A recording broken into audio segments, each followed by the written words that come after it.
Okay.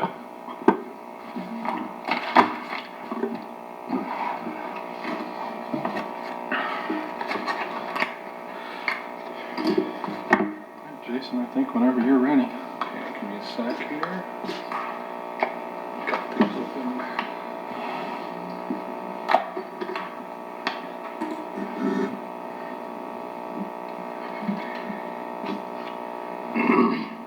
These are being televised. These mics are hot at all times.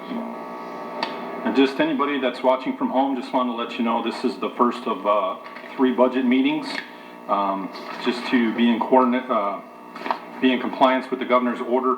We, City Hall basically being closed down, we did want to be able to televise this so people can watch if they'd like. So, this is our CFO, Jason Couture. He's going to pretty much be running the show tonight.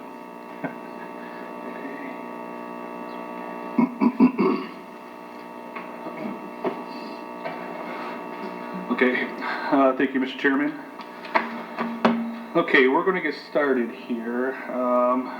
According to our agenda, we have what we usually start off with these first budget meetings, kind of go over overview of what's going on with the budget. We, as we did in prior years, we are asking the City Council to approve what we call an omnibus budget amendment for the current year that we're in, for fiscal year ending June 30th, 2020.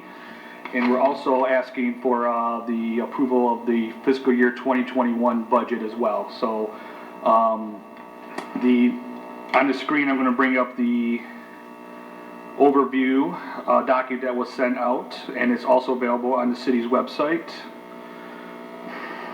Okay, it's this document right here. And what this does is give more of a detailed overview of the budget situation and the mayor's proposal.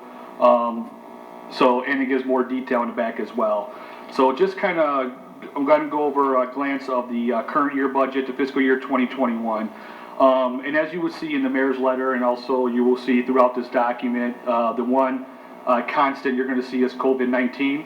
Obviously, from a financial point of view, there's a lot of uncertainty and unknowns with COVID-19.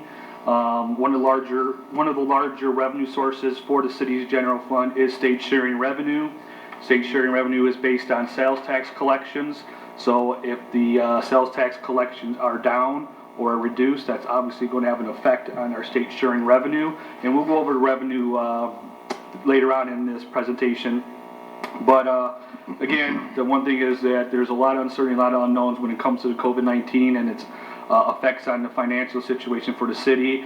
As it is prolonged, or if it, as it goes on further, it only means more reduced revenues potentially for the city. So again, just want to keep that in mind as we go through this document. With that being said, the overall document for the city, for the general fund, if you look at it, we are currently, our budget is $1.7 million use of fund balance, and a lot of that is based on capital expenditures that were being budgeted for. A part of our original budget was to use some of our fund balance for capital expenditures. With the changes in this fiscal year 20 budget, the new estimated use of fund balance is $3,150,622. And we'll go over those changes and why that is throughout this document. But as overall, that is a reduction of $1.4 million to our current use of fund balance, or an increase to our current use of fund balance of $1.4 million. At the end of fiscal year 1920, the estimated fund balance unassigned is approximately $8.4 million, or 21% of revenue. If you guys recall from the audit meetings and things like that, you definitely want to be over the 20% range in this area. The higher the better, but you usually want to be around 20 to 40%. Beginning of the year, we were at 25% with the assumption of using that $1.7 million for capital expenditures. So that being said, we're still in range in that 20%, a little bit higher than 20%, which is good.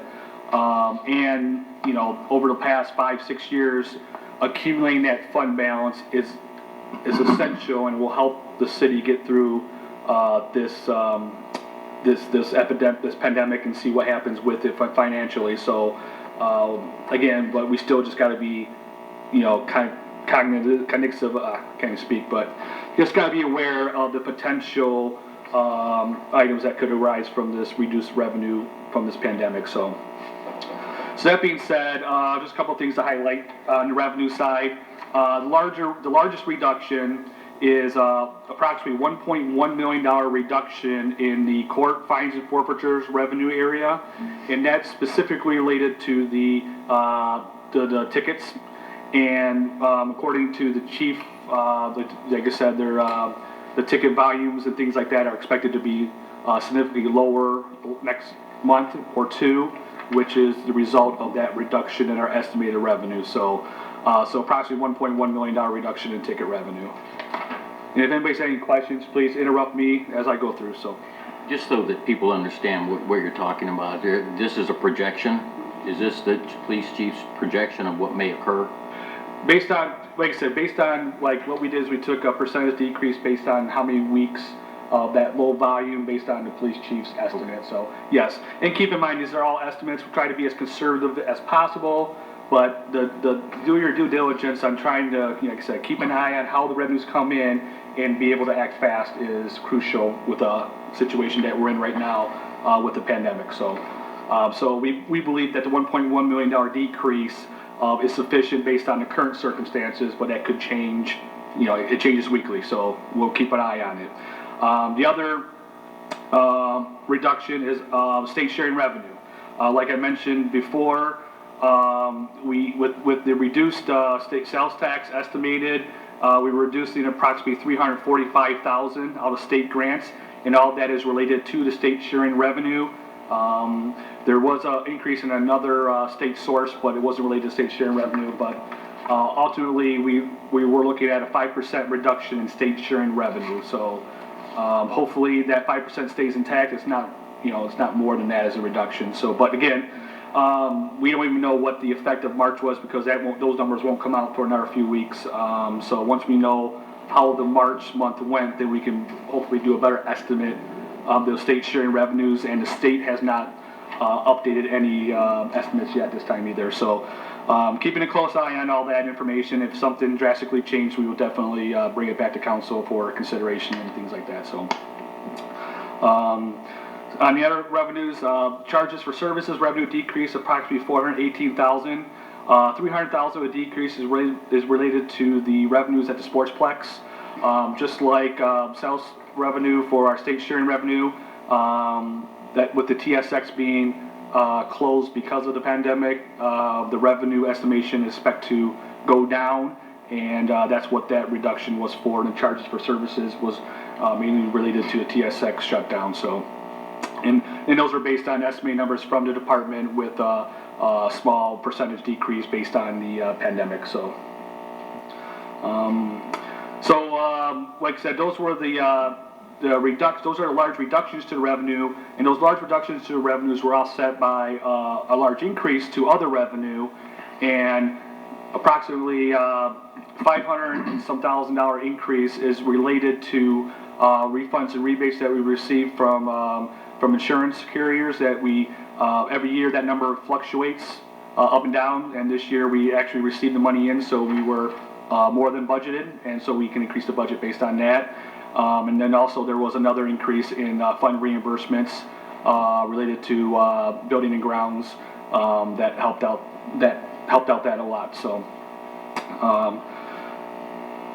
overall, if you go to I'm gonna bring up a thing on the screen real quick for you guys to look at. Okay. So overall on the screen, if you look at kind of like here's the summary of everything. Let me get to it. Here we go. Give us page numbers too. Yeah, this is actually on the screen because it has percentages. So it's the same page as it's a summary report. You have a detailed report, but this is a more summarized report. But overall, if you look at this, the report, I know you don't have in front of me, but we can review it on the screen. But overall, the total revenue is approximately $1.2 million decrease based on the factors that we just discussed. The fines and forfeitures, the state sharing revenue, and then offset by some increases in other revenue, so. Real quick though, so we're anticipating a $300,000 loss from the Sportsplex? Yes, and some of that is related to it being shut down, also some of it is being looking at the trend this year of revenue. It's not, like I said, the budgeted numbers are just not going to get hit. So there was a little bit of a reduction based on that item, and then the rest of the reduction is based on the facility being closed down and estimating out for the rest of the fiscal year, so. And Mr. Chairman, if I could elaborate on that a little bit. Sure. The largest tournament, which is about a 3-week tournament, which is the state Maha tournament, it was shut down in day 2. And essentially, I don't know the exact estimate. As we get into their budget, Darren can give you the particulars, but that 3-week stretch is our single largest source of revenue in a from a tournament. Yeah, I was kind of thinking hockey was all wrapped up already by then, so that makes sense to me. Well, as of right now, the rollerblade tournament, which is another big tournament, appears to be still on track, but I have to admit, every extension, it starts to look more grim each and every day, so. And then just if I can just expand on what Jason has said already, City of Detroit is anticipating a $100 million deficit this year related to COVID-19. They're talking about massive cuts, and again, I don't know what that means exactly, and I don't even know how accurate that is. I'm just reading what the media is reporting. One thing that's different from us, well, virtually every city and township in the state of Michigan, with the exception of Detroit and possibly Grand Rapids, there are particulars related to the bill package that came out of how it impacts cities with 500,000 and more in population. For the city of Taylor and everybody that falls below that threshold, as of right now, there's just a lot of unknowns if we're going to be able to recover any of these costs. We're hopeful.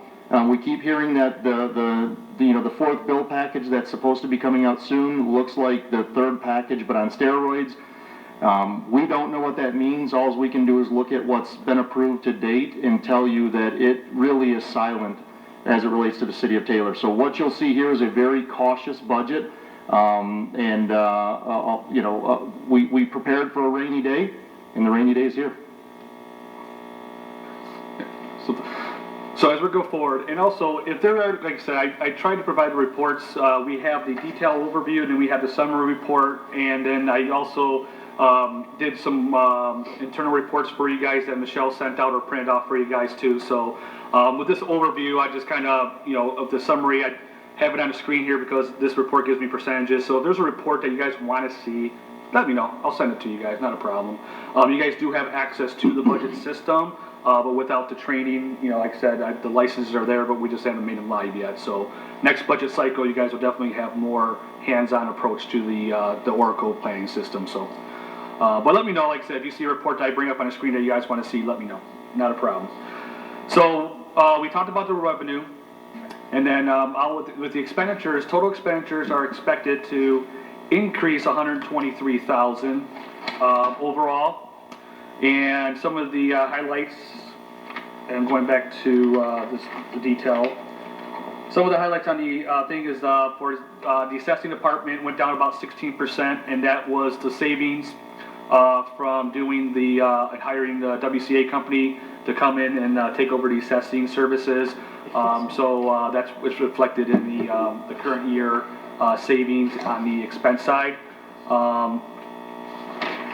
Another department, the Corp Council expense. Right now, the Corp Council expense is expected to